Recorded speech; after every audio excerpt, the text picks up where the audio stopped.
Religião vem da palavra religado. Coisas são diferentes, né? Elas não são a mesma coisa. E a religião eu acho interessante porque também é uma forma de fortalecer laços, né? Um grupo ali. Uns aos outros como eu os amei. Religião para mim é amor, solidariedade, companheirismo, compaixão. Mas também eu não vejo a religião como determinante de uma espiritualidade, que muitas vezes... E a religião também dos indígenas, das religiões indígenas, pede comunhão com tudo, com a vida. Espiritualidade é uma forma de vivenciar a vida acreditando em algo maior. Este é o Hebreu Podcast.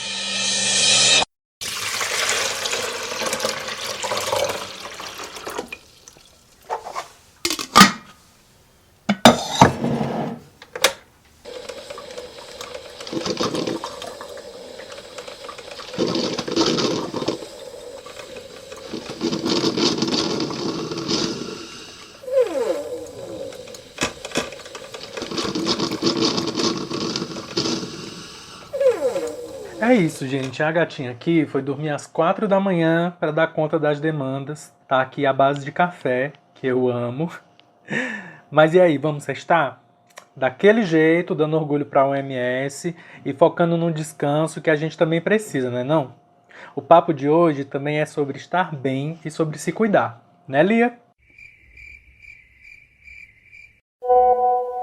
Gente, boa noite. Estou mandando esse áudio porque já estou em Fortaleza. Cheguei hoje à tarde, mas ainda tinha um trabalho lá no centro administrativo. Também tenho amanhã.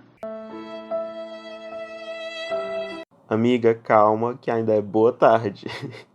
Gente, na real, a Lia ainda não tá podendo sextar. Então eu vou dar esse salve, porque ajudar as amigas também é ferramenta de cuidado, minha gente. E falando em apoio, em dar um salve, eu queria lembrar vocês que são hebretes, que a gente tem várias formas de apoiar esse trampo independente na podosfera. Para não atrasar mais o nosso papo, pega essa dica. Escuta a gente na Aurelo e vê se te interessa fazer alguma das assinaturas, porque são vários podcasts massa e você apoia diretamente os seus projetos favoritos. E o que mais dá para fazer, hein, Lidomar? Olha, tem a campanha no Apoia-se, tem o Pix do Hebreu e tem ainda o apoio de acompanhar e levar a palavra do Hebreu, né, gente? Mas vamos se encaminhar que o papo tá bom e vocês estão com vontade de ouvir. Então busca a gente lá no Instagram, @hebreu, e confere as informações de apoio, tá bom? Olha, pra mim tá ótimo. Vocês conferem lá e também nos próximos episódios a gente vai lembrando por aqui. Mas vamos pro que interessa, né? Produção, roda esse papo aí, vá lá.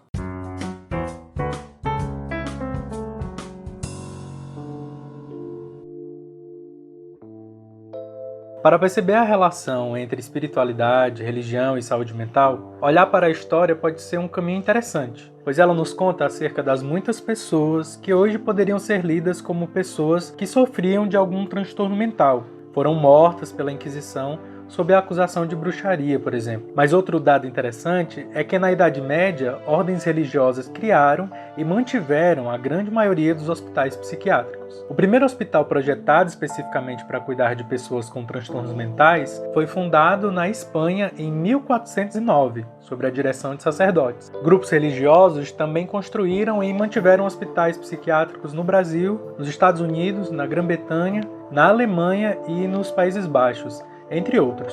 Já no século XIX, a psiquiatria tinha um olhar negativo sobre a religião, o que se estendeu até o século XX, com médicos que desenvolveram críticas e tentaram patologizar experiências religiosas, as considerando fruto de um estado intelectual primitivo. O próprio Freud também propôs as influências irracionais e neuróticas da religião na psique humana, adotando uma forte postura antirreligiosa que influenciou grandemente a comunidade médica e psicológica. Olhando para o contexto brasileiro, onde, segundo o último censo do IBGE, mais de 89% das pessoas declarou ter uma religião, a relação entre espiritualidade, religião e saúde mental ainda sofre muitas resistências para ser percebida como uma forma de auxílio na promoção da saúde mental. Mas é também no Brasil onde temos visto crescer nos últimos anos a promoção de discursos como o da cura gay, fortalecido sobretudo por profissionais de psicologia cristãos. Quais as implicações disso? Quais os limites, as fronteiras éticas dessa relação?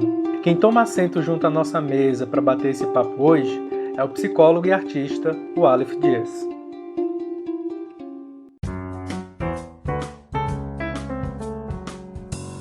E Então, gente, o nosso segundo episódio da terceira temporada, né? A gente vai abordar esse tema massa, importante, espiritualidade e saúde mental.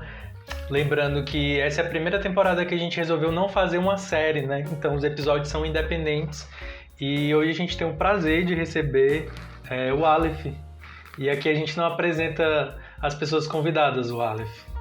As pessoas que se apresentam. Então nos diga lá quem é você. Olá a todos, todas e todas, eu me chamo Aleph. Eu sou um homem negro que mora no extremo norte do Brasil. Sou escorpiano, sou psicólogo, sou artista, sou pesquisador, sou um fazedor e tantas cositas. Muito feliz que temos mais um escorpiano aqui.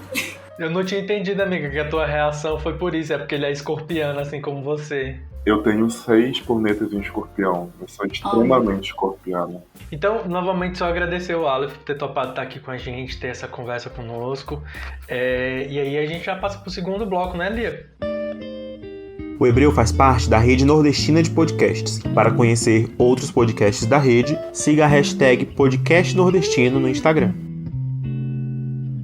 E a nossa conversa hoje, um tema que a gente já queria muito trabalhar aqui no Hebreu, um tema que de certo modo já apareceu em alguns outros episódios e que atravessa também outros temas que a gente trabalhou, é espiritualidade e saúde mental.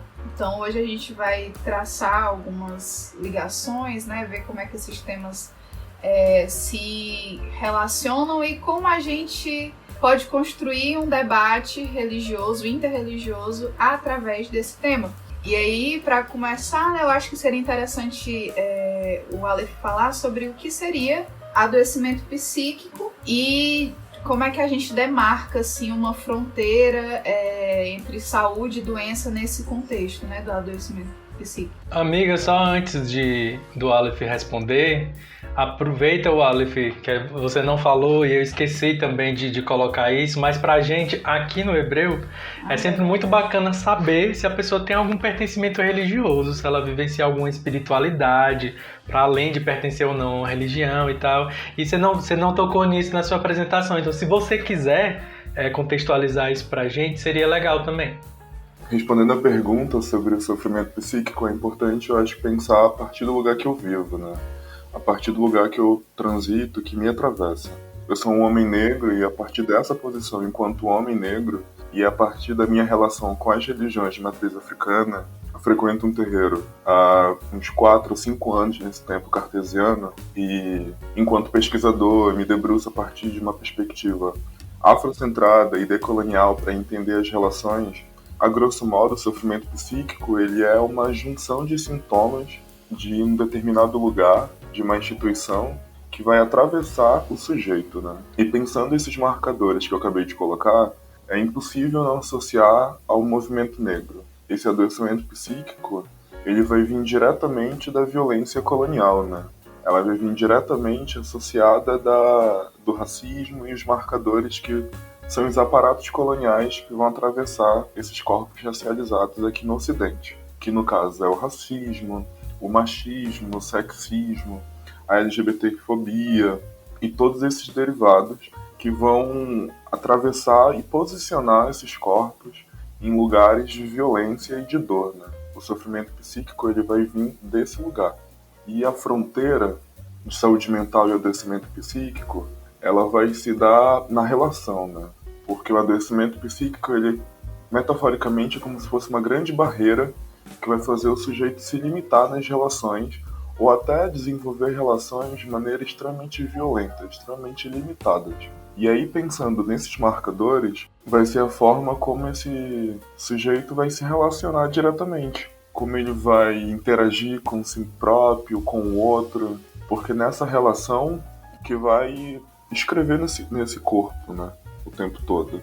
E da maneira que essa relação se estabelecer, que tem essa diferença de saúde e de doença. E aí existem vários teóricos que vão se debruçar para entender essas perspectivas. Eu lembrei agora que a gente tá, né, no Setembro Amarelo.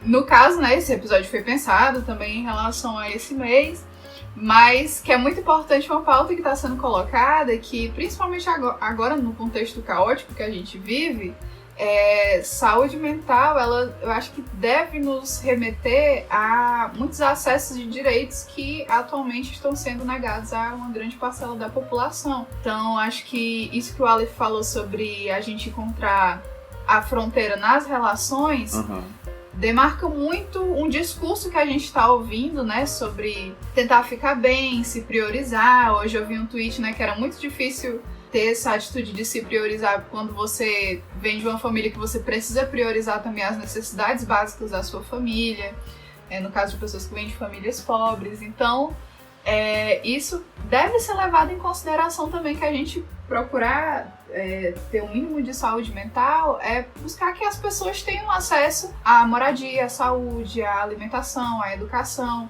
que isso pesa na vida das pessoas. E a gente está sentindo atualmente que nessa crise as pessoas estão adoecendo, sabe? E, de certo modo, é esperado que as pessoas adoeçam quando elas não têm o mínimo.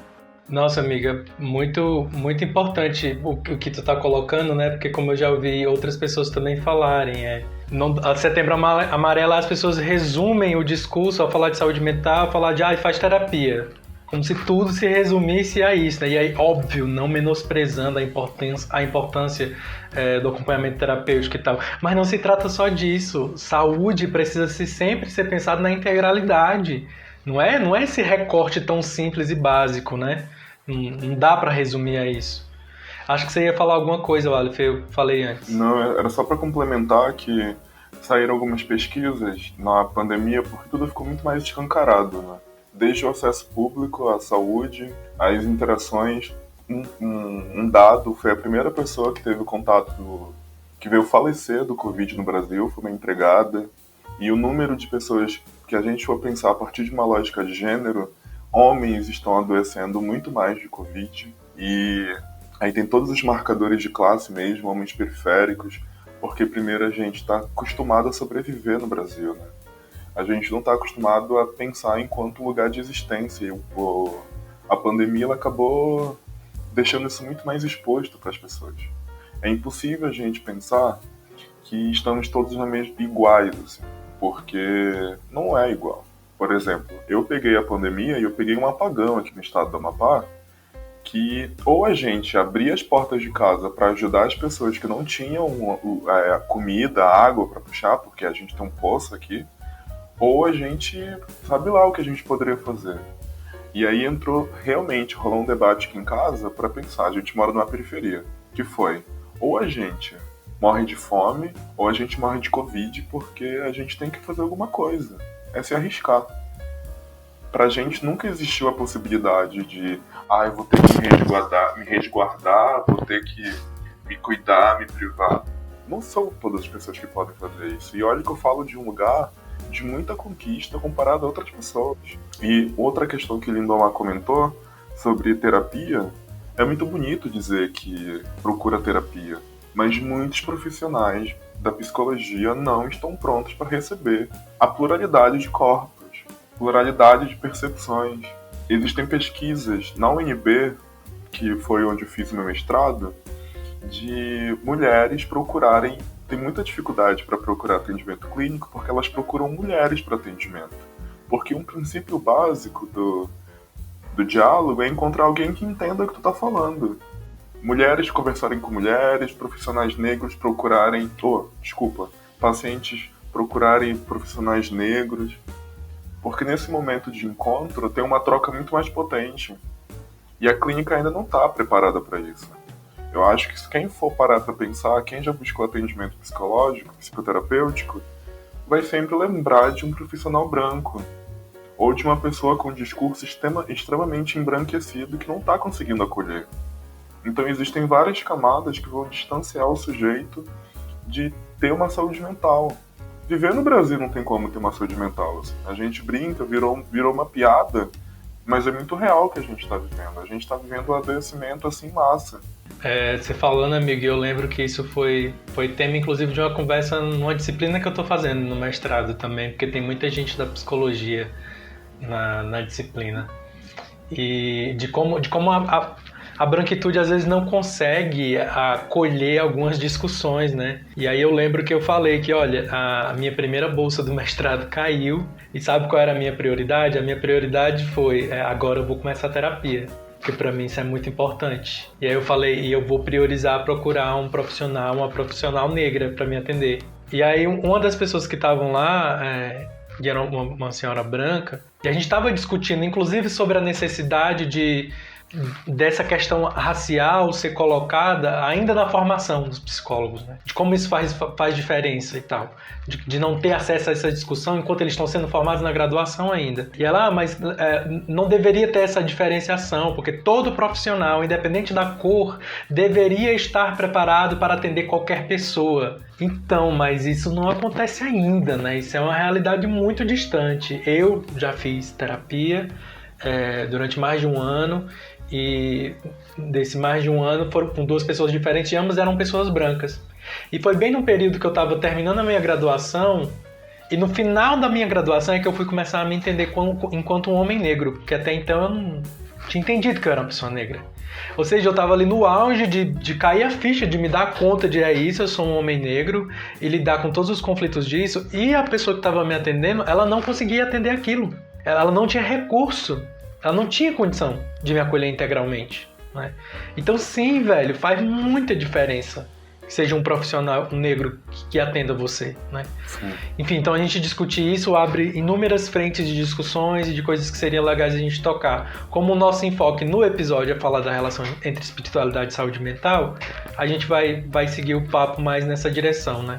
E aí eu já queria colocar, o Aleph, como a gente pensa a experiência religiosa, né, a experiência religiosa, a vivência religiosa e de uma espiritualidade, porque, de novo, espiritualidade e religião não são a mesma coisa, são coisas distintas, né? Então, não necessariamente você precisa estar ligado a uma religião para vivenciar uma espiritualidade. A nossa questão para a gente continuar o papo é de que forma a espiritualidade e a religião pode ser pode interferir no adoecimento psíquico, né? E também como a espiritualidade e a religião poderia promover saúde mental. Sim. Eu fico pensando sempre a partir da minha inscrição, né, corpórea, enquanto sujeito. Eu acredito que todo mundo no Brasil tem uma marcação das igrejas cristãs, né? Que aí vem uma relação muito forte, impregnada de religião nessa instituição. E adulto, ressignificando as minhas vivências, as minhas práticas, tudo que foi repassado para mim, aí a gente começa a entender essa diferença de religiosidade e religião.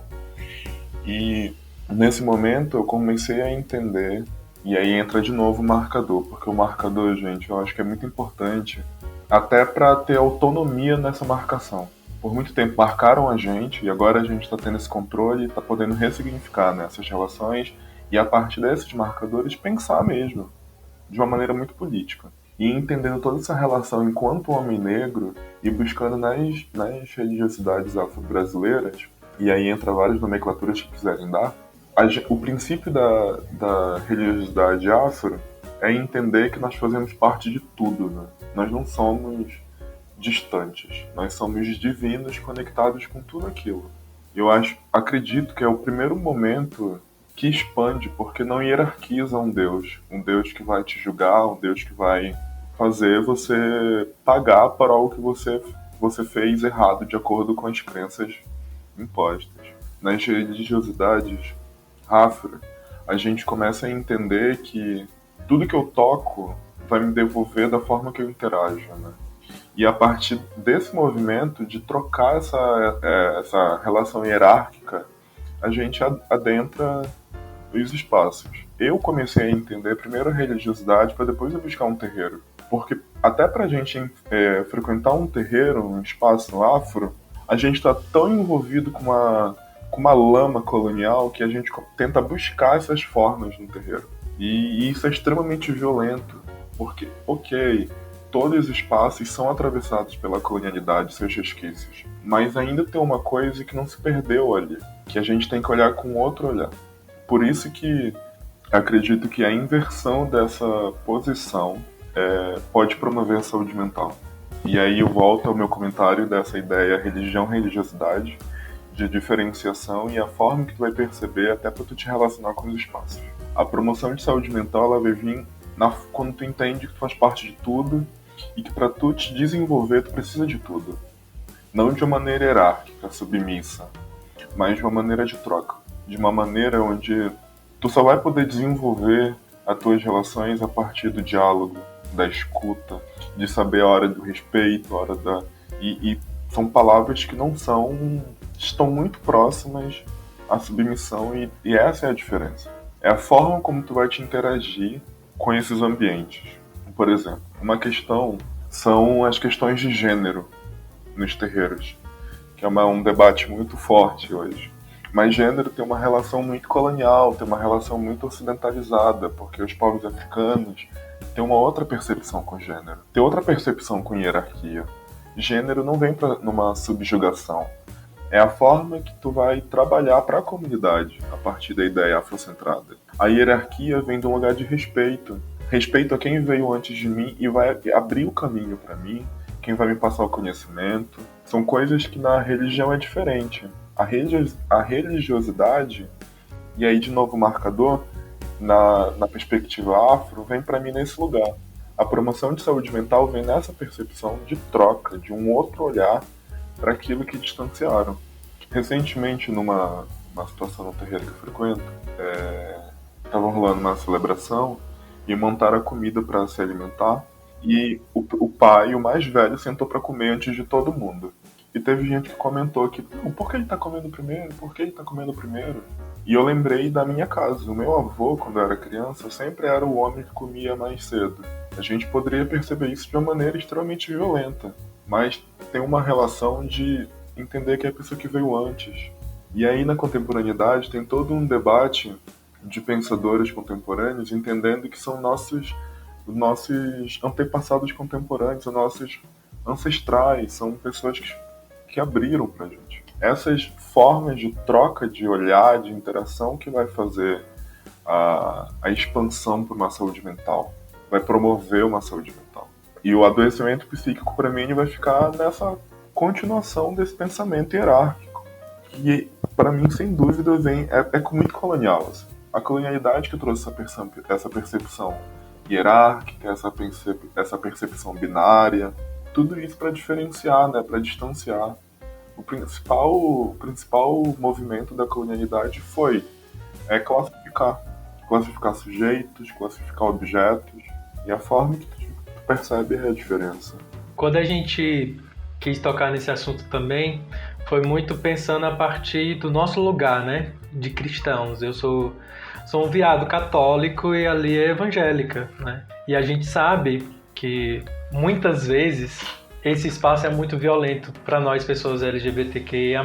Isso para não falar do racismo, para ficar só na LGBTfobia mesmo. De como, nesse contexto, a religião pode ser... E aí pensando na religião enquanto instituição mesmo. E aí eu falo mais especificamente ainda, do meu lugar, que é da Igreja Católica. De como elas podem, sim, ser um start para o adoecimento. Falando do cristianismo como um todo, no contexto do Brasil mesmo, de como as igrejas, com um discurso heteronormativo, cisgênero, portanto colonial também, de como isso nos empurra para uma margem de como corpos outros, não dignos daquele espaço, de como o discurso de que ser quem nós somos é pecado, ser quem nós somos ofende ao sagrado, à divindade, ser quem nós somos é um ponto fora da curva daquilo que foi pensado e planejado por Deus. A gente está ali no lugar da anomalia. Eu conheço um monte de gente que adoeceu literalmente por conta disso. Eu tive de lidar com isso de maneira muito mais intensa em um outro momento. Hoje eu tô noutra vibe, totalmente diferente. Mas como lá atrás isso foi motivo de muito sofrimento para mim. Quem é mais próximo sabe de como era muito intensa essa dor dentro de mim, de me ver enquanto uma pessoa que amava aquela instituição religiosa, que via aquela espiritualidade como fazendo tanto sentido para mim, e aquilo não me abarca, aquilo não me acolhe, não me aceita. aceitar aqui entre aspas, extremamente problemático esse termo também. Mas é isso, amigo. Você está trazendo, o massa é que você está trazendo uma outra perspectiva de vivenciar a religião, a espiritualidade, trazendo a experiência do terreiro, de como isso pode ser potencializador de cuidado, de cura, de acolhimento. E não é que o cristianismo nunca seja, mas a gente não pode fugir desse lugar, de como isso também promove adoecimento. Enquanto eu te ouvi, eu fiquei lembrando de por onde eu transitei, né? Aí tem todo um estigma. Nasci em um berço evangélico, transitei pelo budismo, transitei pelo espiritismo, até chegar hoje na Umbanda. A Umbanda e no Candomblé, o terreiro que eu frequento, ele tem essas duas vertentes. E nesse espaço eu comecei a entender que existem outras formas de perceber aquilo. Não estou hierarquizando, mas pensando a partir de uma lógica, e aí, de novo, afrocentrada, os marcadores de gênero, eles vão ficar como aparatos do principal. Por isso que na minha fala, quando eu trouxe, eu falei do racismo. Porque é esse marcador, entendendo que ele é a base de tudo, e a partir dele que abriu o leque para outras coisas. Porque se a gente for parar para pensar, primeiro foi o racismo, depois do racismo, houve o gênero, que aí entra os marcadores de mulheres negras, homens negros, e aí as outras percepções que aí vão ser mais marcadoras. Esses espaços são muito atravessados por essas violências, mas, por exemplo, nos terreiros tem um diálogo que tenta compreender para além. E aí eu penso em todas as minhas vivências, sabe? Eu estava em uma viagem por Recife e eu acabei parando em um terreiro de Jurema. E tinha um rapaz trans no terreiro. E no terreiro de Jurema, homens ficam de um lado e mulheres ficam de outro. Homens usam calça, mulheres usam saia. Isso eu tô falando a grosso modo, gente. E o homem trans ficou do lado de homens. Porque a religião, ela entende que a forma como tu te posiciona, tu vai ser acolhida. Até porque as entidades, os caboclos, os orixás, são energias antes de serem associados a gêneros. São energias, são formas de locomoção, são movimentos, é tanta coisa antes de ser gênero. São potências. Por isso que eu tive uma fala muito pontuada nesse lugar. Mas eu entendo, porque eu também fui marcado por essa violência. Essa violência que me impuseram, sabe?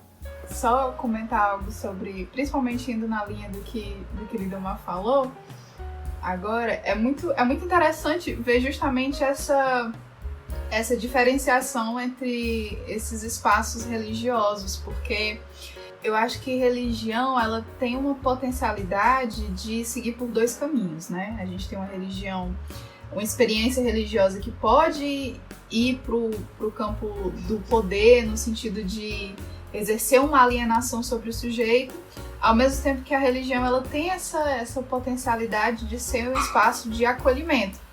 E aí, né, as pessoas cristãs já vão, eu acho que já deveriam, né, reconhecer que a religião cristã, por ela ter uma hegemonia muito grande no Brasil, ela muito provavelmente vai te puxar para esse lado do poder e da alienação, vai querer te apartar de uma visão mais ampla sobre os problemas que nós enfrentamos. E como a Ale falou, eu acho que esse distanciamento, essa falta de reconhecimento dos marcadores que nos afetam, isso é muito prejudicial para esse caminho de uma busca por saúde mental, né? E isso aqui falando não só dessas grandes igrejas evangélicas que mobilizam milhões de fiéis, mas até nas nossas comunidades de fé menores, a gente enfrenta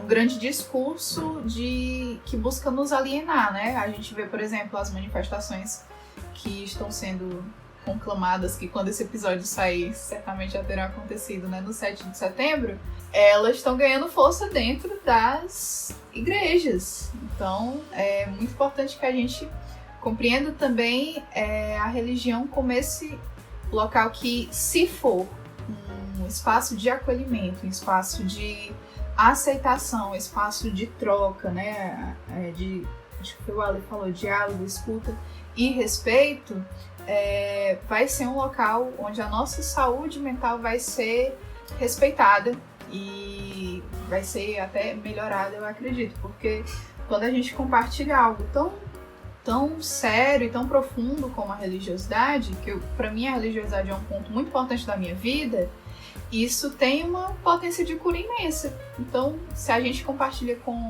pessoas que vão nos abraçar e vão nos acolher da forma como nós nos entendemos no mundo, isso é muito massa, sabe?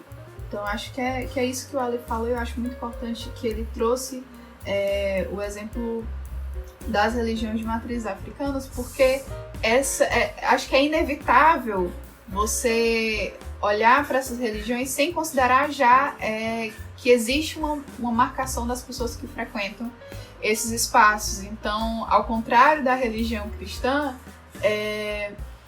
pelo menos na minha interpretação, né, já é um ponto a menos para seguir a lógica do poder e um ponto a mais para seguir a lógica do acolhimento. Então, acho muito importante a gente estar trazendo essas duas formas de compreender o espaço religioso. Eu acredito que é importante frisar que nesses espaços de religiões de matriz africana, de terreiro, eles também são atravessados por essas questões de gênero. Não estou aqui romantizando que não existam essas questões. Porém, o caráter da religiosidade nesse momento, ela vai falar muito maior. Porque uma coisa é eu, o Aleph, uma pessoa externa, chega lá com os meus preconceitos, entendendo que eu estou trazendo da rua. Mas a partir do momento que eu começo a ter uma relação com as entidades, com as encantarias, eu vou começar a aprender que existem coisas muito maiores que os meus preconceitos. Acredito que é nesse momento que vai ter uma diferença. Além de trocar essa percepção hierárquica, o acolhimento ele vem de um lugar externo. Por isso que eu falei mais cedo que o corpo, o sujeito nas percepções afrocentradas é plural, ele é divino. Eu sou muito mais que essa matéria. Eu estou me conectando diretamente com quem veio antes. E é importante pontuar nesse momento que por eu me conectar com quem veio antes dessa ideia colonial, antes dessa violência que marca pessoas a partir dos seus marcadores. É essa a questão. É isso. Nossa, Aleph, sim, e a gente tem consciência disso, né? Eu digo a gente, eu e Lia. Não sei se vocês que estão aí ouvindo a gente, né? Mas se você que está ouvindo a gente já acompanha o Hebreu há mais tempo, você deve lembrar lá da nossa primeira temporada, no episódio sobre Candomblé, ouvindo a Yalorixá Tiffany Odara, que é uma mulher trans, preta, e ela também pontuou essas questões. Então a gente sabe que não está romantizado isso. E aí você trouxe coisas muito interessantes, o Aleph, porque tendo você, meu querido, nascido neste país, não tem como você não ser sociabilizado a partir de uma lógica cristã. Ainda que você não seja cristão, isso te alcança, essa sociabilidade te chega. E aí se você não nasceu e cresceu dentro de um terreiro e você passa a integrar um terreiro, você vai ter que passar por um processo de reeducação, né? Porque você vai entrar levando todas essas marcas dessa sociabilidade que você teve aqui fora. E para além das questões da identidade de gênero, eu diria que a gente tem uma problemática dentro das igrejas cristãs, boa parte delas, a maioria delas, não tenho medo de dizer que é a maioria, de que não é só o fato de você ser uma pessoa LGBTQIA+, que é demonizada, que é vista como pecaminosa. A sexualidade como um todo, a vivência da sua sexualidade é um problema. Para algumas lideranças religiosas parece que tudo se resume à genitália das pessoas e o que elas fazem, onde é que elas botam, onde é que... Enfim, né? Para não entrar em detalhes gostosos que não são sórdidos. É sobre isso, né? É tudo isso. Então sim, é muito, muito foda, velho, você ser sociabilizado dentro de um ambiente religioso, de uma comunidade de fé, onde a sua sexualidade é um problema. A vivência da sua sexualidade é um problema. Enfim, quem é crente, quem é cristão, tá se sentindo tocado por essa fala, tenho certeza. E aí, continuando o nosso papo, né, não tem como a gente fugir disso, e aí eu acho massa quando a gente recebe uma pessoa preta no Hebreu, porque a questão racial está sempre posta, a gente não está fugindo dela, como deveria ser todas as discussões, né? Eu falei isso hoje em uma das minhas aulas, que eu digo, gente, qualquer discussão séria precisa racializar, precisa partir desse lugar, velho. Então não é, eu já descredibilizo desde o início. Se isso não é uma questão para você, se você não pontua, se você pesquisador é preto ou branco, já tá errado, amigo, tá? Então é massa que a gente esteja contextualizando isso desde o início aqui. E daí, pensando nisso, considerando que nós somos um país de maioria cristã, e considerando que o cristianismo que nos chegou foi um cristianismo embranquecido, porque, de novo, você que está há mais tempo acompanhando o Hebreu, já ouviu a gente aqui falando sobre teologia negra, de como o cristianismo não é uma religião branca, de como o cristianismo foi embranquecido, europeizado e chegou pra gente assim, a colonização trouxe o pacote. Né? Então, mas considerando que é esse cristianismo embranquecido que nós temos no Brasil, o Aleph, e de como a religião cristã, por vezes, tem um discurso de nem sequer reconhecer as religiões de matriz africana e afro-ameríndias como religião, mas uma outra coisa, mesmo satanizando ou chamando de seita e tal. E aí esse discurso religioso ele ecoa em outros espaços também. Se a gente pode pensar de que de alguma forma isso pode influenciar uma visão da psicologia, da medicina, pensando na psiquiatria, de uma patologização dessas experiências religiosas. E por que eu pergunto isso? Eu pergunto isso muito lembrando de uma amiga que eu ouvi durante a graduação, uma colega na real, de como quando ela estava passando por um processo de ingresso na Umbanda e ficou muito mais intenso as experiências dela, de mediunidade inclusive, e de que ela precisou procurar acompanhamento psicológico, de como aquela experiência dela foi patologizada. A pessoa tá ouvindo vozes, ela tá louca, precisa ser medicada. Não sei se você conseguiu entender por que eu puxei toda essa linha, né?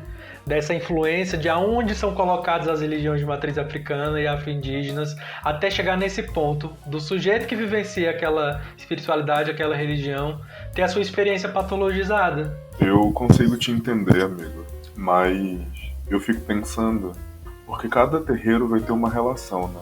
Cada terreiro vai desenvolver, em cima da prática, a sua forma de se relacionar. E no mesmo momento que tu comentou essa situação da tua amiga, eu lembrei de uma outra aqui no terreiro, que a pessoa que estava sendo iniciada para ser rodante, ela estava nessa angústia, né? Porque é isso, o teu corpo é um recipiente para uma entidade.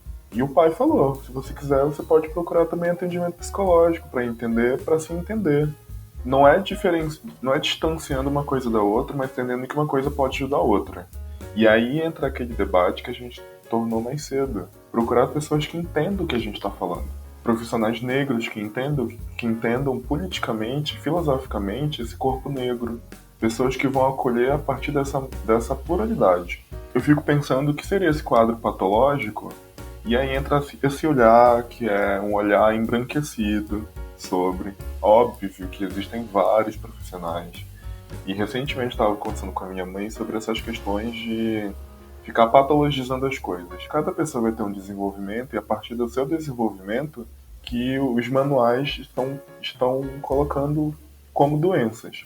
Vai muito de profissional para entender essas questões. Por isso que eu fico pensando nessa ideia de patológico. Eu fico pensando assim muito sobre. Porque aí entra muito essa ideia de para quem eu tô falando, com quem eu tô falando, como eu tô falando, sabe? Nossa, amigo, me vem muito isso, de quem inclusive são os corpos que podem ser patologizados, porque não são todos que são. Por ouvir vozes, quem é que é patologizado por ouvir vozes? E isso é muito importante de ser colocado. Eu lembro do que uma colega do mestrado trouxe, e aí ela é uma pessoa de terreiro, que ela estava lembrando, por exemplo, quando a gente fala de Allan Kardec, uma pessoa branca e tal, quem é que foi lá dizer que ele estava louco porque estava ouvindo voz e tal? Ele é lembrado como um intelectual, um professor, enfim, todo um rolê. E de como outros corpos não são percebidos da mesma forma. A gente sabe, você sabe melhor do que eu, amigo, e se você quiser falar sobre isso, inclusive, de como historicamente os espaços destinados para as pessoas loucas, entre aspas, doentes mentais, eram espaços habitados sobretudo por pessoas negras. Eram esses corpos que eram considerados loucos, doentes, enfim. Não sei se você quer comentar sobre isso. Sobre essa questão de a própria relação da psiquiatria no Brasil, né, Barbacena, toda essa história que começa lá atrás e hoje fica se reproduzindo, é impossível não pensar realmente nesses corpos que foram marcados. Corpos muito específicos, de pessoas muito específicas. Quem ia parar nos hospitais psiquiátricos e para até hoje são pessoas pobres, pessoas em situação de vulnerabilidade, pessoas negras, mulheres, homens que estão fora. E tu falou sobre ouvir vozes, amigo. Eu lembrei de um curso que eu fiz, que era sobre ouvir vozes, que é uma ideia extremamente desconstruída sobre esse imaginário que existe em cima de ouvir vozes.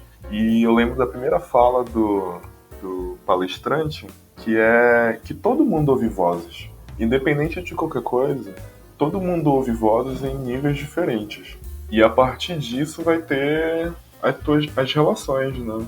Porque quando tu não tem uma saúde mental estabilizada, grosso modo dizendo, em muitas aspas, tu acaba caindo nessas armadilhas que são impostas pra ti mesmo, assim. Tu acaba não entendendo, não buscando, não aceitando. Existe muita dificuldade das pessoas que são rodantes, de aceitar que o corpo ali tá recebendo uma entidade, né? Eu não sei nas igrejas evangélicas e católicas como é, mas nas igrejas evangélicas tem pessoas que falam línguas, que não sei qual é a relação com elas, com essa situação de receber. Mas é muito próximo, é muito similar. O Yorubá a grosso modo a gente está falando da mesma coisa, de pessoas que têm evidências nas igrejas, que falam línguas. É sempre a percepção que é diferenciada. Sim, eu acho que foi muito importante o Aleph tocar nesse ponto agora, porque eu adorei quando ele falou que todo mundo em algum momento escuta vozes, e realmente acho que no contexto religioso eu não vou tratar como um fenômeno generalizado, mas de alguma forma você acredita que você está se conectando, né, com um ser ou com seres superiores. Isso envolve um pouco do que as pessoas compreendem como, dentro, né, do contexto da racionalidade, da ciência e tal, como as pessoas compreendem a loucura. E isso da pessoa falar em línguas no contexto religioso, acho que a gente pode também fazer esse paralelo, que as comunidades que mais têm essa característica são as comunidades pentecostais, que são marcadas socialmente, né, por serem comunidades compostas por pessoas pretas e pobres. Então são pessoas que dentro do contexto religioso cristão também passam por essa marcação e sofrem também o negócio de serem vistas como pessoas loucas e fora de si, né? Eu já ouvi gente chamando de várias coisas. Então não que em outras comunidades que não sejam pentecostais não haja o lance de falar em línguas. E eu acho que é muito importante a gente demarcar aqui, né, amigo? Porque a gente não teve, eu acho que a gente teve algumas pessoas que estiveram conosco que têm algum pertencimento pentecostal, mas a gente reconhece muito que dentro do contexto cristão, eu acredito que talvez seja o grupo mais marginalizado, vou usar esse termo. E, novamente, isso não ocorre à toa. A gente precisa pensar, né, como esse grupo é visto socialmente, que pessoas estão ocupando esses espaços. Acho que foi muito importante isso que o Aleph falou, porque me remeteu justamente a esse racismo religioso que ocorre nas comunidades cristãs também com pessoas pentecostais. Pode falar. Amiga, e é tão prova de que, primeiro, só destacar que o que a gente estava falando antes, de quando isso acontece com religiões tradicionais de terreiro, isso tem um nome, né? Racismo religioso, só para deixar bem enegrecido que é isso. Mas também quando você traz o contexto dos pentecostais, tem gente pesquisando sobre isso, né? Tem a religião mais negra do Brasil. Eu até comecei a ler esse livro agora por conta da minha pesquisa.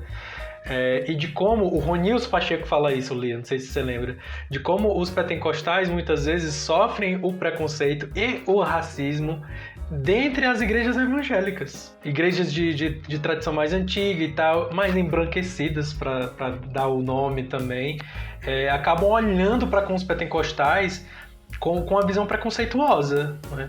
Como se fossem pessoas ignorantes, enfim. E aí é muito significativo quando essas igrejas olham para aquelas igrejas que têm um número maior de pessoas negras com esse olhar, né? Tem esse recorte também. Não, é isso. É isso que o Lidemar falou. E acho que dando continuidade, né?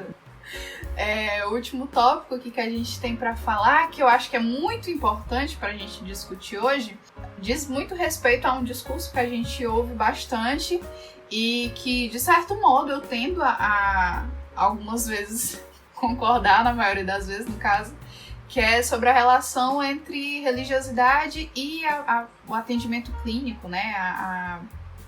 O processo terapêutico e tal. Amiga, não, e por conta disso, né, eu vi que na pesquisa que a gente sempre faz antes sobre o tema, de como o Freud, né, o Freud, o Freud, de como ele tinha uma postura absurdamente antirreligiosa, de como para ele a religião só gerava neurose, adoecimento e tal, e como para ele, enfim, eu acho que isso foi até motivo de ruptura. Uma das coisas que contribuiu para a ruptura dele com o Jung, né, o Jung lá todo com outra cabeça sobre isso, e o Freud não aceitava isso. A gente sabe a força que a psicanálise teve num determinado momento, ainda tem, mas em outro momento histórico ainda mais, de como isso influenciou, de colocar essas duas coisas como opostas, como dicotômicas: religião, religiosidade, espiritualidade e saúde mental. Eu fico pensando como essa ideia separatista ela marcou os corpos, né, por muito tempo. E como é muito recente um movimento, recente mesmo, de reparo da psicologia em cima disso. Existe um conceito chamado psicologia preta, que ela surge lá nos anos 60, 70, ela é fundada nos anos 70, mas ela nasce nos anos 60, no finalzinho.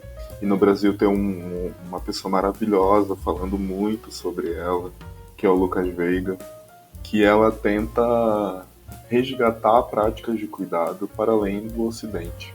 E no caso, pensando a partir da afrocentricidade, buscar a partir de uma ideia africana, né, desses cuidados. Entendendo que no Brasil o racismo, a colonialidade são a base, mas tenta resgatar e desdobrar a psicologia para acolher esses outros corpos. Entendendo nessa multipluralidade, assim, nessa ideia muito múltipla mesmo. Entendendo a história, a sociologia, e a perspectiva africana vem dizer que a religiosidade, a espiritualidade, ela não distingue do sujeito. Ela está muito conectada. Não tem como diferenciar uma coisa na outra. E a psicologia preta, ela vai pensar muito nesse lugar.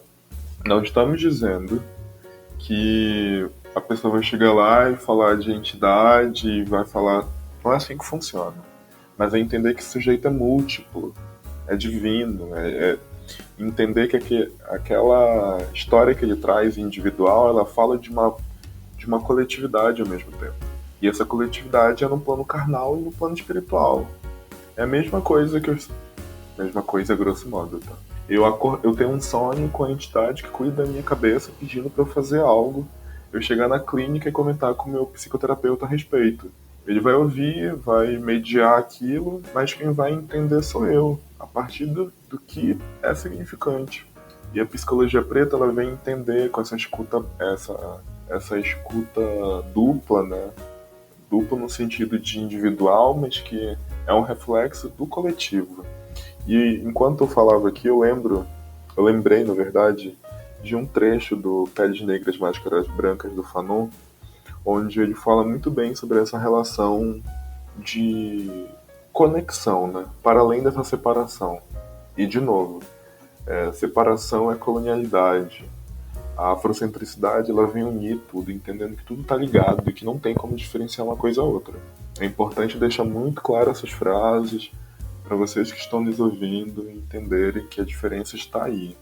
Tudo que tentaram separar, a perspectiva afro e até na psicologia, ela vai entender que está muito junto, está embrionado, e que a separação é uma marca muito da colonialidade, distanciar o sujeito de uma coisa. O fato dos terreiros hoje terem muito mais pessoas brancas e as pessoas negras estarem onde? Nas igrejas, ou não terem uma conexão com a ancestralidade, e aí essa ancestralidade em sentidos amplas, é um resquício, é uma marca muito profunda, que a psicologia preta ela vem tentar entender essa multiplicidade.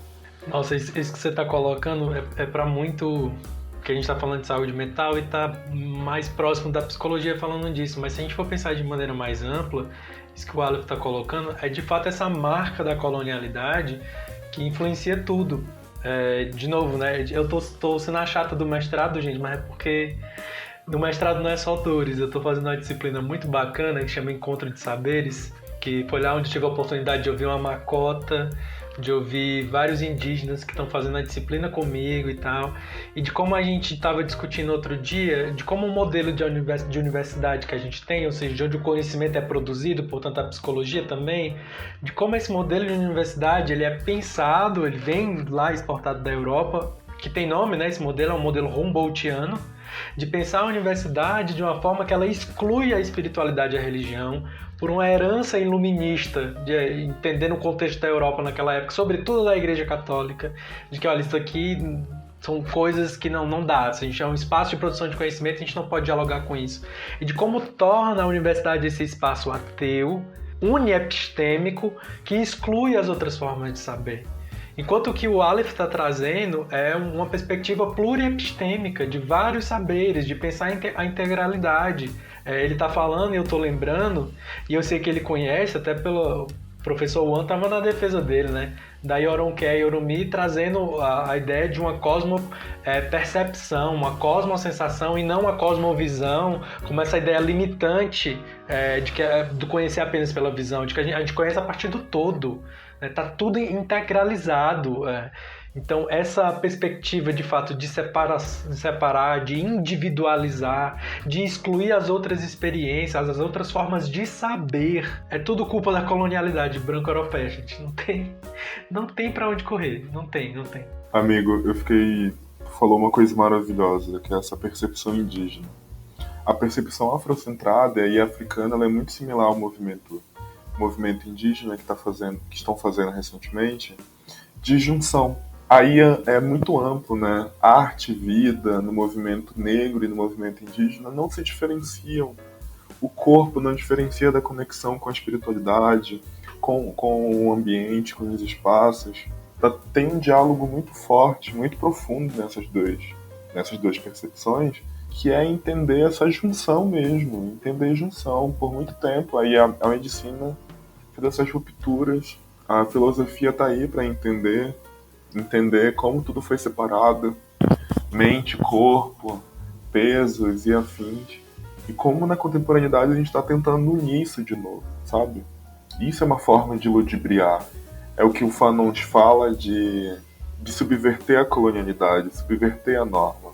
Quando ele fala no Peles Negras, Máscaras Brancas, é conscientizar o corpo e subverter esse espaço. Eu tava pensando aqui sobre outras possibilidades e outros debates, né, que eu acompanhei principalmente dentro da igreja evangélica.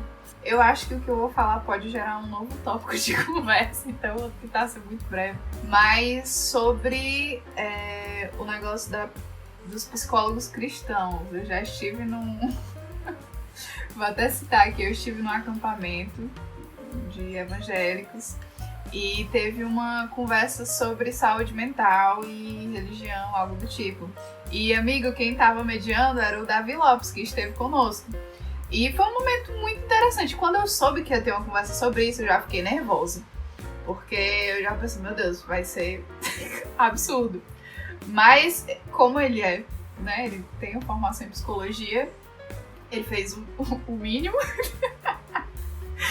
E foi muito bom. Só que aí na plateia levantaram o debate falando se era importante uma pessoa cristã buscar o atendimento de um psicólogo ou uma psicóloga cristã. E aí, por psicólogo cristão, gente, eu vou até fazer esse movimento aqui, não é um psicólogo que tem uma religiosidade cristã, mas uma pessoa que usa da sua religião de maneira a isso influenciar o atendimento que ela vai ter, né, com os seus pacientes. E isso é bastante problemático, tá? E eu acho que a gente precisa fazer essa separação, né? Porque esse acolhimento que a gente estava conversando antes na verdade não tem nada a ver com a pessoa querendo te dar uma orientação religiosa, mas isso tem a ver com uma pessoa que compreende a sua integralidade enquanto sujeito, uma pessoa que respeita o seu pertencimento religioso e respeita as experiências que você tem nesse campo. E só retomando o que Lindomar citou, Freud e Jung, eu acho muito massa porque eu estava lendo O Segredo da Flor Dourada, que o Jung fez um prefácio, né, falando justamente sobre como essa visão científica europeia, ela nos impede de ter uma compreensão integral do sujeito, compreender que não é só isso que a Europa compreende como ciência, mas que fenômenos e conhecimentos que não são tidos como científicos, eles são tão importantes e às vezes até tão científicos quanto, né, o conhecimento ancestral e vários outros tópicos que a gente poderia citar aqui, mas eu só queria trazer esse ponto um pouco polêmico, e aí o Aleph pode comentar. Eu fiquei pensando aqui, enquanto tu falava, porque psicólogos cristãos é uma questão muito problemático, para dizer negativa, porque o próprio o Conselho de Ética da Psicologia diz que é laico, né? Não pode tendenciar o paciente. Tendenciar no sentido de, sei lá, botar no teu consultório uma cruz na parede, enfim, deixar esses ambientes, nesses espaços assim, deixando claro o que é.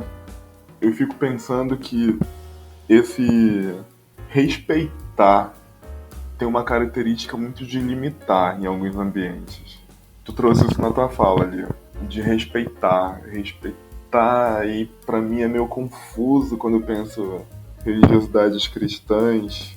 Não sei, é porque é muito delicado esse debate. Amigo, aqui é o espaço que você pode falar tudo, amigo. Aqui, o hebreu pra maioria dos crentes, o hebreu é um espaço produzido por pessoas hereges, eu e Lia, no caso. Então, assim, foda-se, está pouco se importando com que se vai ter alguma crente se sentindo ofendida ouvindo o episódio, não é sobre isso. Mas você tá colocando, e que a Lia colocou, me lembrou de algo que eu ouvi numa palestra bem no início porque eu comecei a fazer graduação em psicologia, né? Eu terminei o 5º semestre de psicologia. Eu acho que foi bem no primeiro ou no 2º semestre que eu ouvi uma palestra, que era uma pessoa, inclusive, do CRP, lá do Ceará, né? Dizendo a seguinte frase, e aí eu queria que tu comentasse, Aleph, que ele disse, olha, tudo bem você ter sua religião, mas a sua religião é do consultório pra fora. E eu não sei, eu acho isso complicado, sabe? Porque eu acho que pode ser contraditório, inclusive, com tudo que a gente tá discutindo aqui. Porque eu acho que é isso que você tá colocando, amigo. E eu lembro até de uma colega que perguntou, mas eu posso atender usando o meu tal? Eu, gata, meu Deus. Enfim, mas não é sobre isso. Mas de como o psicólogo não é esse sujeito apartado de quem ele é, velho. Como assim? Ele vai deixar a espiritualidade dele do consultório pra fora. Não é muito mais, amigo, como você, sendo uma pessoa que tem uma espiritualidade, uma religião, você lida com o fato de que a outra pessoa também pode ter a dela ou não ter nenhuma. E aí é como você relaciona isso, do que essa falácia do consultório pra dentro, a sua religião não entra, a sua espiritualidade não entra. Porque é uma falácia. Isso me parece muito com um discurso positivista também, do pesquisador como essa pessoa isenta, flutuando a 2 metros do chão, de que ele fala sobre todo mundo porque ele é neutro. Não existe isso, velho. Eu lembrei de uma fala. Eu fiz a formação, né? Eu peguei 5 anos. E tinha umas falas muito romantizadas, que o psicólogo é um sujeito neutro, ele bota todas as suas crenças atrás da porta do consultório para atender, que é extremamente uma ideia fantasiosa, porque o simples fato da pigmentação da pele já é um marcador para ver se eu vou conseguir falar de algumas coisas ou não. Gênero também. Tem um artigo que ele é da UNB e é da psicologia, que eu não vou lembrar o nome agora, das moças que escreveram, mas elas falam disso, que mesmo que tu tá lá sendo atendido, uma hora vai chegar o limite, que é o limite que tu vai falar assim, ela não vai entender o que eu vou falar, ele não vai compreender o que eu tô querendo tocar, ele não vai conseguir acolher de maneira eficaz o que eu tô querendo falar. Por isso que o debate cristão de psicólogos cristãos é muito delicado, para não dizer muito violento. Porque tem uma questão institucional da religião, e acho que é importante deixar claro, que ainda não está preparada. Não estou dizendo que é para acolher a partir de uma religião, a partir de uma lógica. A afrocentrada, ela vem entender as questões espirituais, as questões de espiritualidade, não colocando isso em frente, mas entendendo que existem outras questões bem maiores que isso, mas isso também é um marcador. Os psicólogos cristãos, os debates que eu já ouvi falar, fica muito nesse lugar de pensar a partir de uma ideia, e aí religião cristão, hierárquica, de lugar de alguém em cima mesmo e tu tá abaixo.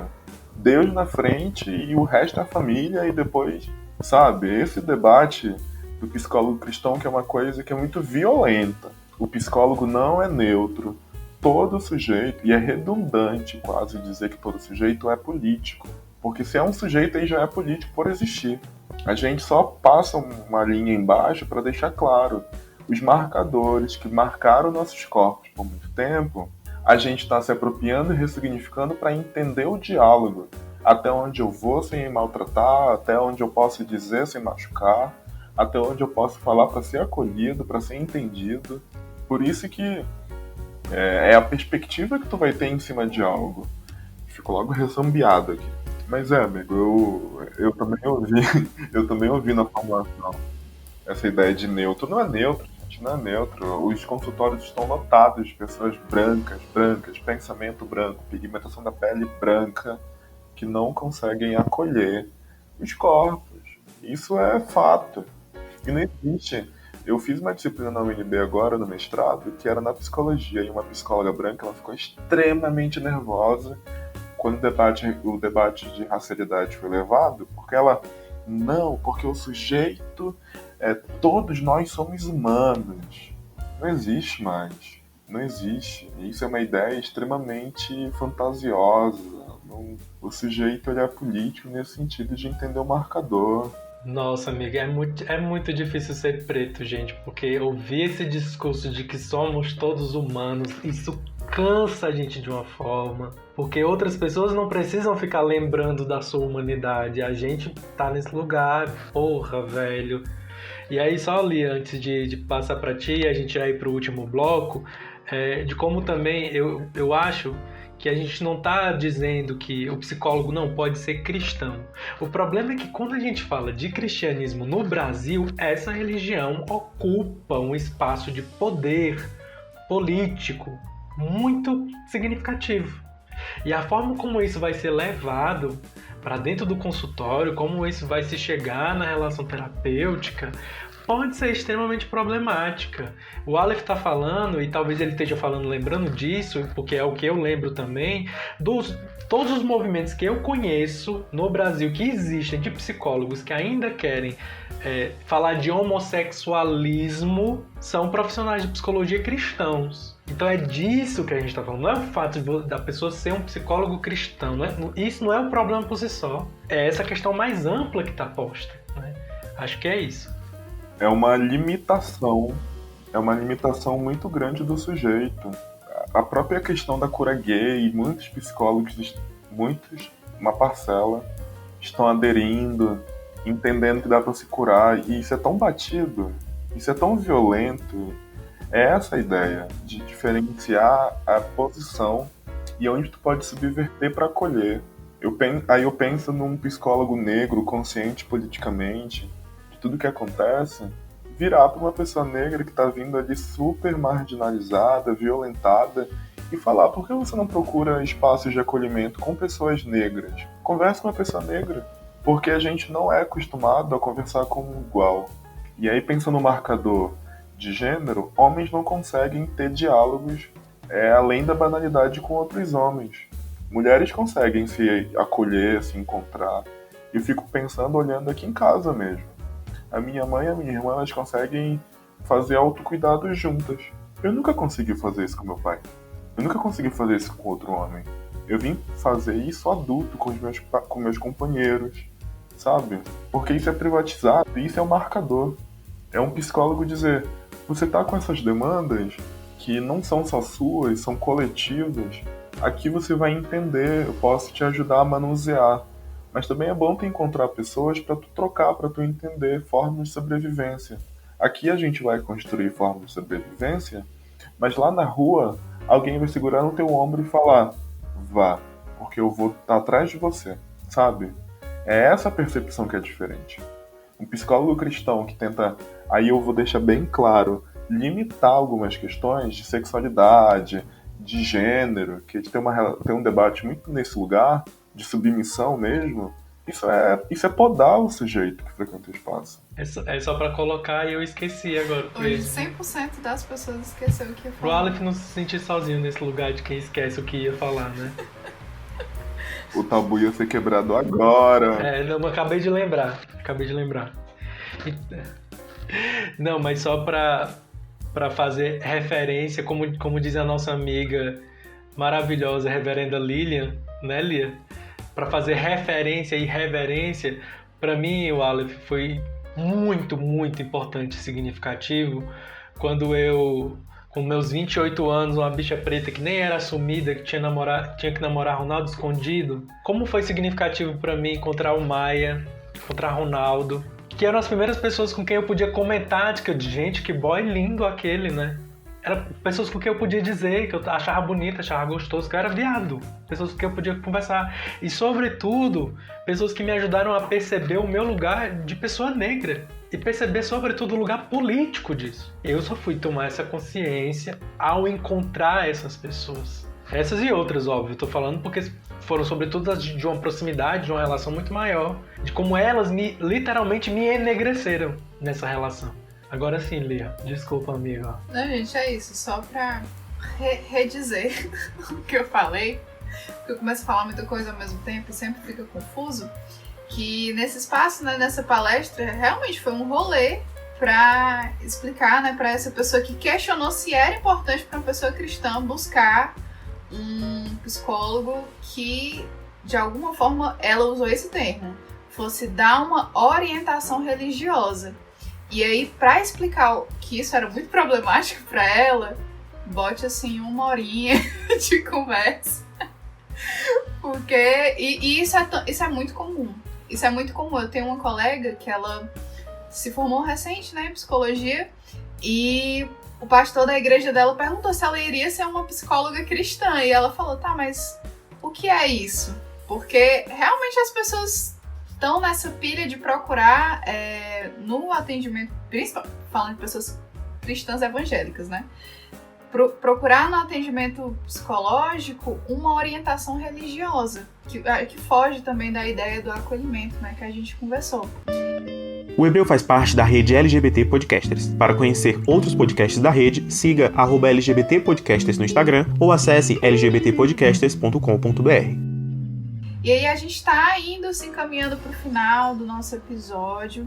E é nesse momento, eu acho inclusive que a gente deveria ter uma vinheta muito bonitinha para esse momento, que é a pergunta dos nossos ouvintes. E recebemos uma pergunta muito interessante. Queria que perguntasse sobre as consequências do abuso religioso e como agir também com o abuso sexual por parte de religiosos. Sobre o abuso, a violência religiosa, eu acredito que, em primeiro lugar, é ter consciência dessa violência, porque a partir da consciência a gente começa a pensar procurar demandas para tentar lidar com aquilo, porque a partir da consciência tu não consegue mais ficar parado. A partir da consciência tu vai buscar algo, a partir da consciência tu vai te locomover, e isso é muito próximo ao lugar de fala, né? Que a Djamila vem dizer que a partir do momento que tu entende onde tu está, e tu vai olhar em volta e tu vai ver que tem uma lacuna, tu vai começar a construir algo para tu te locomover. É a mesma coisa da violência. Quando você tem consciência da violência, você quer sair daquele espaço e entender que religião está muito distante de religiosidade. Você não precisa estar no espaço para cultuar o seu Deus ou quem você acredita que vai fortalecer a sua espiritualidade. Você pode fazer isso da sua casa. Você pode fazer isso deitado na sua cama, em todo momento. E é uma coisa que eu aprendi, e eu vou puxar do lugar que eu frequento, que é no terreiro.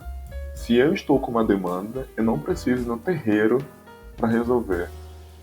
Existe uma frase que é falar no tempo. Eu falo pro tempo quando eu tô com alguma questão. Eu tô aqui, eu tô falando pro tempo, eu tô conversando com as minhas entidades. Eles estão me ouvindo. Eu não preciso me ajoelhar. Eu não preciso ir lá. Porque eles estão comigo. É muito diferente dos espaços institucionais. Óbvio que na afrocentricidade ela vai entender que esses espaços vão ser quilombos contemporâneos, que foi como Lidomar estava falando das pessoas que apareceram. Isso é um pequeno quilombo. É para enegrecer, para começar a entender essa subjetividade. E sobre a questão de abusos sexuais, antes de qualquer coisa, denunciar, né? Denunciar para as autoridades, verificar o que podem fazer. Porque as instituições ainda estão tem um diálogo muito delicado em cima. Porque primeiro muitas querem abafar, querem fingir que não existe ali. Até a própria sexualidade de pastores, de padres, que nas religiões afro não existe esse debate. Somos sujeitos de desejos, né? Tem que manusear a partir do momento que a tua sexualidade vai intervir e marcar um outro corpo. É aí que esse diálogo vai existir. Amigo, só tentando contribuir ainda com essa... Eu achei essa pergunta muito importante, porque eu acho que ela cai bem no terceiro e último bloco, quando a gente está tentando fechar o episódio. Porque, de novo, né? A gente está falando do contexto brasileiro, onde a maioria das pessoas, segundo os dados, são pessoas cristãs, sejam evangélicas ou católicas. E eu e Lia, eu tenho absoluta certeza, Lia e você que está ouvindo a gente, poderia suscitar aí diversos casos de pessoas que adoeceram na sua relação com a igreja, por diversas formas. Eu estou falando para muito além do racismo e da LGBTQIA+fobia, outros tipos de adoecimento que são suscitados pela relação com a religião. E aí, amigo, eu não sei se você conseguiria de alguma forma ajudar a gente a pensar nisso, será que a gente pode identificar sinais que ajudem a gente a compreender de que, essa relação com a religião, com a espiritualidade, aqui ela começa a ser problemática. Aquela ideia da fronteira que a gente trouxe lá no início do papo, do adoecimento mental, será que a gente pode identificar sinais de que mostram que essa relação com a religião, com a espiritualidade, pode não estar sendo saudável? Acredito que essa fronteira ela vai existir na consciência da limitação. A partir do momento que uma religião te impõe que tu só pode ir até aquele lugar, isso já é uma marcação. E isso é pra tudo, gente. Qualquer ambiente aí, pensando gênero, você não pode fazer isso porque você é tal coisa, isso já é uma limitação, isso já é um resquício de uma ladeira abaixo de saúde mental. Mas eu acredito que aí vai na consciência, de escuta, de perceber o movimento. Porque ainda temos muita dificuldade para entender e falar para. A gente pode até perceber, mas fala, não, foi só uma vez. Só falaram que eu não podia usar calça, foi só uma vez. Eu posso andar na rua de calça. Mas não é, isso é um indício. Isso para tudo, qualquer relacionamento. Acho que a fronteira ela tá aí. Se você não está num espaço aí e de religião qualquer, que não vê a sua expansão, que você aumente, que você cresça, já é uma questão.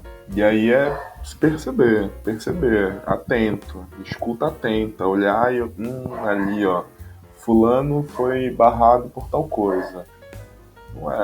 Não é saudável ser barrado. Óbvio que nós temos limites sociais, culturais, mas nesses espaços é pra gente crescer. A espiritualidade que vai ter naquele ambiente é pra tu, ó, como tem um Itan de Exu que fala que Exu foi cortado, ele se expandiu. Exu é tudo, Exu tá em todo lugar. Pra mim eu vejo a mesma questão com essa religião e religiosidade. Se barrou, já tá errado. É bom a gente ter essa noção de não é você abrir mão daquilo que você acredita, mas eu acho que principalmente para pessoas que cresceram nessas comunidades e nesses contextos, né, que tem regras muito específicas, eu acho que a gente às vezes perde a noção daquilo que é daquilo que faz sentido para nós e daquilo que nós estamos só fazendo porque alguém nos mandou fazer. Se é a tua cara, sei lá, quero achar a pessoa que eu vou me casar e vou esperar virgem por ela, massa, show. Mas cuidado com a forma como esses discursos vão te afetar, tá bom? É muito sensível para mim esse tópico no geral, porque ao mesmo tempo que eu compartilho de uma coisa que a gente estava conversando, né, Lidomar? A gente ama tá na comunidade de fé, a gente ama a igreja, a gente gosta da sociabilidade, mas a gente reconhece que é um ambiente que reflete muitos problemas na nossa vida. Eu até comentei com um amigo meu, a gente tem que botar uns limites, porque a igreja não vai pagar nossa terapia. E é isso, a gente tá se encaminhando aqui para terminar o nosso episódio, discutimos assuntos importantíssimos. E nesse momento, Aleph, você fique à vontade para fazer indicações de materiais, livros, filmes, indicar o que você quiser e também já fazer suas considerações finais. Fique à vontade, o momento é seu. Gente, me sigam nas redes sociais, me sigam no Instagram, que é @waleff.dias, WALEFF. E eu indico hoje 2 textos, um livro, um texto e um filme. O livro vai ser O Peles Negras, Máscaras Brancas.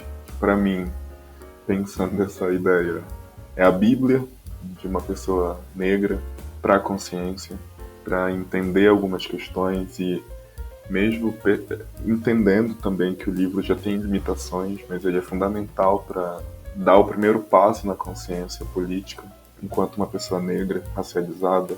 Aí tem um artigo também do Lucas Veiga chamado Notas para uma Psicologia Preta, onde ele vai começar a pensar essa relação da psicologia a partir de autores negros, a partir de todo esse resgate.